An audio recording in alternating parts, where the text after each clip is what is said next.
Hello, and welcome to another meeting of the Lotus Council. So what we have today, got a couple commander decks. But this is probably going to be a little bit different, because I am going to open these up and show some of the features of the new decks. But then, I'm also going to talk about some of the old decks. I pulled some of the old decks that I, haven't completely taken the parts out of yet. And we'll go through and talk about those. So I do like the packaging. I just wish that they trimmed it down to this box. That would be pretty sweet. So we have a vampires deck and we've got a spirits deck. So we'll start with the vampire. Yeah, don't steal things. The life counter. And so it's Stefan Muir Progenitor. And I probably butchered that name. Honestly, it is what it is. But it is nice and foily. So basically making blood tokens, and then you got a Timothar, Baron of Bats, then Blood Artist, really good reprint.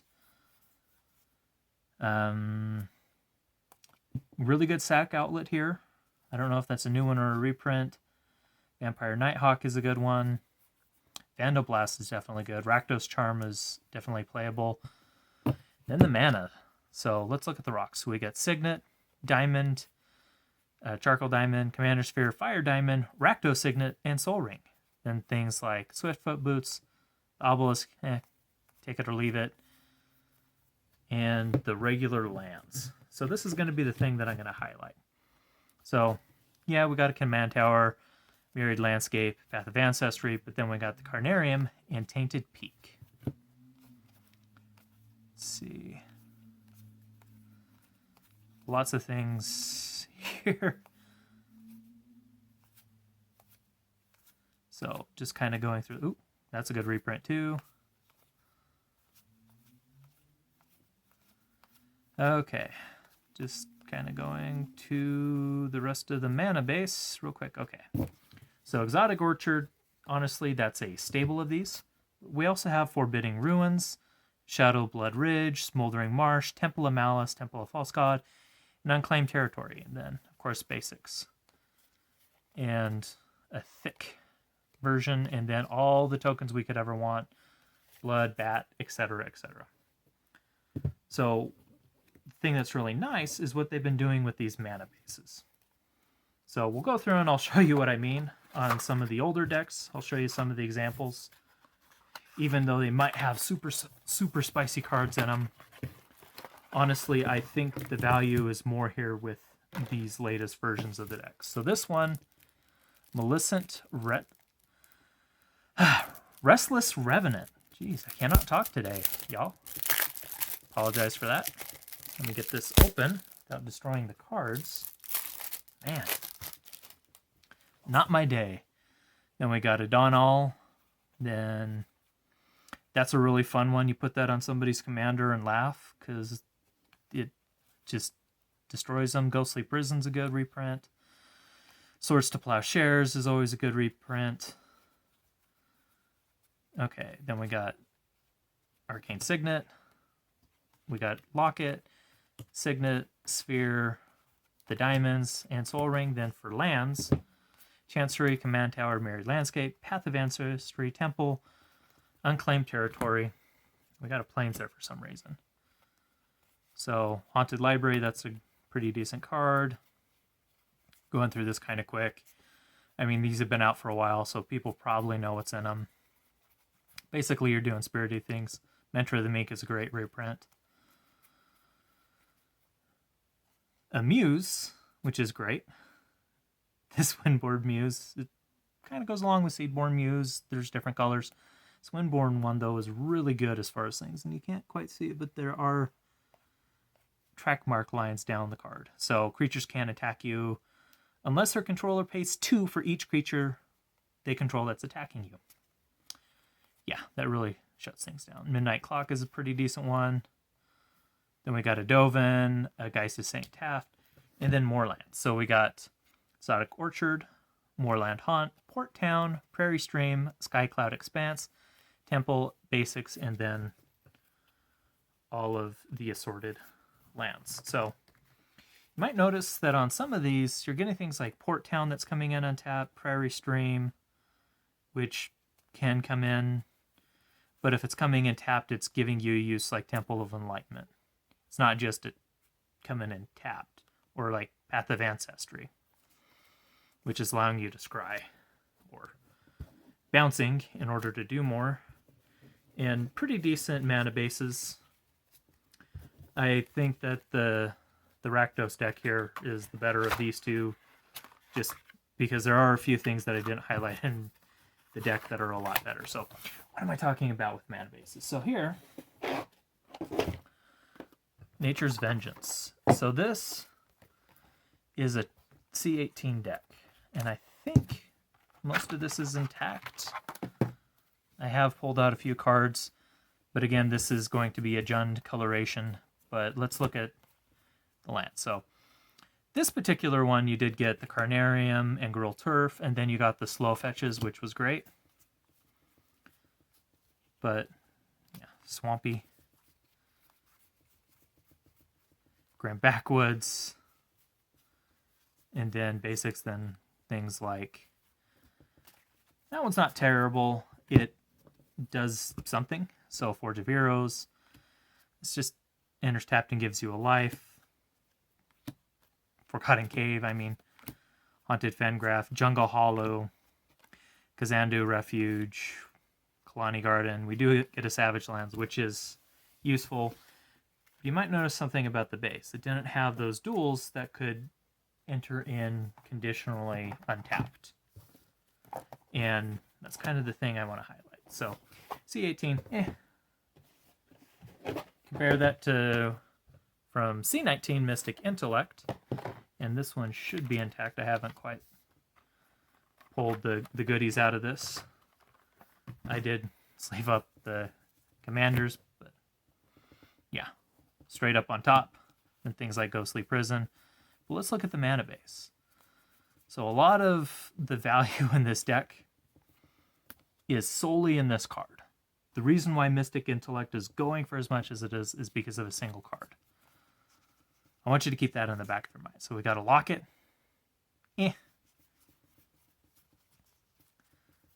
Sun Titan's okay. Ralzeric's pretty good to have. Zapalta, not expensive but fun. Another Locket. Then we got some basics. Boros Guildgate. No benefit for it coming in. It just comes in tapped. Evolving Wilds. Highland Lake, it just enters tapped. Is it Guildgate? Mirrored Landscape is useful. Stone Quarry just taps. Swiftwater Cliffs, you gain a life. Tranquil Cove, you gain a life. Windscarred Crag, you gain a life. But you see, that mana base is just, it's garbage. There's not a nice way to put it. If you were to get these decks and try and play with them, the first thing you would have to do to be able to actually play at a table is upgrade that mana base. So we got Timeless Wisdom here. So Gavi Nestwarden is the commander. I think this is the one with the super spicy card in it. Can't remember off the top of my head. But Ash Barrens, Azorius Chancery, Garrison, Command Tower. And we got some deserts. Drifting Meadow, it just comes in tapped, or you could cycle it. Same for Forgotten Cave. Got Boilerworks, Lonely Sandbar. Mystic Monastery is at least tapping for all three. Reliquary Tower is useful. Remote Isle. More of these single things that are entering tapped.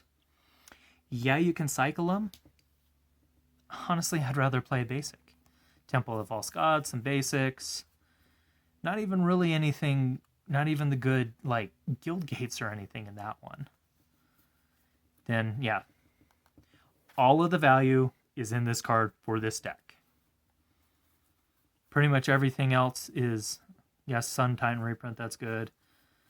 Pretty much everything else is just meh. Then we got Orchard, Hostile Desert. We did get at least Irrigated Farmland, Prairie Stream, Mashevan Reef, and Sky Cloud Expanse, but not much. And they did start including Arcane Cygnet for C20, which was nice. And of course, it's got the other two Cygnets, Boros and Azorius. And is it? and Ragavan Crystal, which is nice. But again, that mana base was only so-so. Okay, let's put these back. And of course, they came in a box that you couldn't really do anything with. You couldn't put your sleeve deck in there. It doesn't fit. Even if you take out the insert, just not great. So then they started making these really budget-friendly ones, which I'm kind of sad that they stopped. They had these for Zendikar, and they had it for Kaldheim and Commander Legends. So Abundance, that has shot up in price due to the colossal Overseer, I want to say it is, or Overseer Colossus. It's the one basically where you're going to be able to put all your lands from your... I'll have the name of the card up there. Cultivator Colossus. There we go. All the cards, all the lands from your deck into the battlefield and then stack it. Sol Ring, Cygnet, Sundial. So yeah, this is doing some cool things. That's a great reprint. Zendikar's Royal's not expensive, but it's really good. The ramp is good. So when they switched over to doing these from C20, I actually like these a whole lot better than the C20 decks. So you can go back and watch those videos here on the channel. But again, things like Needle Spires. The mana base wasn't terribly good. So got a Guildgate. Corrosive Verge is a really good one. Naya Panorama was good, but Guildgate. Then Basics. And the idea, though, is you're paying like $20 for a deck, for a Commander deck. You can find these online, except for this one because the abundance has gone up. Find those online for pretty decent price. But again, there are issues. Then we have Strixhaven. So Strixhaven was the Commander precon. Got stuff coming out of here. Apologize for that. All right. So again, these are things I'm going to be putting into this as I rebuild it. So Blood Artist, Veto, Exquisite Blood, because I'm a bad person. And I thought about maybe switching the commanders, but we got the thick one. So the Gnome is a good one. We got stuff like Study Hall from the set. Dina is really good. The Campus. I love the Flying Pridemate, really good. Oh, Greed was a good reprint in here. Then we got things like Cultivate, Rampant Growth. We got Arcane Cygnet, Paradise Plume, Pristine Talisman I really like, Sol Ring, Talisman of Resilience. It was really great having this one in here, even though this was from Modern Horizons. But Blighted Woodlands, Temple Garden, Revival Experiment, Witch's Clinic was a decent one to get. Obnixilis was pretty decent. Sanguine Bond. So if you're not familiar, there's a reason why Exquisite Blood would be going into this deck for an infinite combo. Basically, you tap your Pristine Talisman with those on the field and basically win the game. Because all of your opponents lose their life. It goes into an infinite loop if they can't stop it. This was a really great reprint with Alaramat's Archive. I always like Loxodon Warhammer, especially for gaining life. Hive Market, pretty good. Lano or Waste. We got a Temple of Malady. We got Gingerbread Cabin, Golgari Rot Farm, which is good. These bounce lands are always good. But then Jungle Hollow. This deck, I could maybe see playing this over a basic, because you're gaining a life and you're going into the synergy. Sapseep Forest, pretty decent. Tainted Wood, decent. Basics. Exotic Orchard, I'm just glad it did not have a Guildgate in here. So, you can see mana base kind of getting a little bit better as time went on. I would argue that it wasn't absolutely the best. But then something interesting happened over the summer. So with the Adventures in the Forgotten Realms decks, something changed. And it really was a great change for the better. So this was the Equipment Aura deck. Really good one. So yeah, we've got Evolving Wilds. All sorts of stuff. all sorts of goodies. Rancor is always good. Bant Charm. Colossus Hammer's pretty good in here. Good playable modern card. There's a modern deck built around putting that onto things, which I kind of want to build that and then add Infect in, because, you know, I'm a terrible person. We got Arcane Cygnet, all sorts of really good equipment and things. Greater Good is always good. Heroic Intervention, that's a great reprint with new art. Let's see. Argentum Armor is a good one. Basilisk's Collar, Masterwork Ingenuity. Moonsilver Spear, Sword of the Animist. Fantastic reprint. I was happy to see that. But then the mana base. So, Canopy Vista. Okay, it's conditional. Fortified Village, Exotic Orchard, Lumbering Falls, Port Town, Prairie Stream, Sky Cloud Expanse, Sungrass Prairie. Then we got things like Soul Ring, new art for Swiftfoot Boats, Viridian Longbow. Fantastic. We got the Bounce Land, Panorama, Command Tower, the Slow Fetches, Halimar Depths. It is coming in, but it comes in tapped, but it gives you an advantage.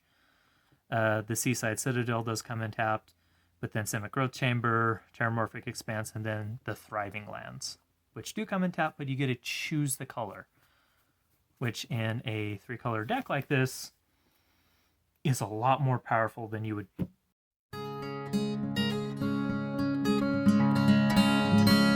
Sorry about that. I used up all the memory. So as I was saying, those Thriving Lands are really good because in a 3-color deck, you can choose based off of what you need, based off of what you have in your hand.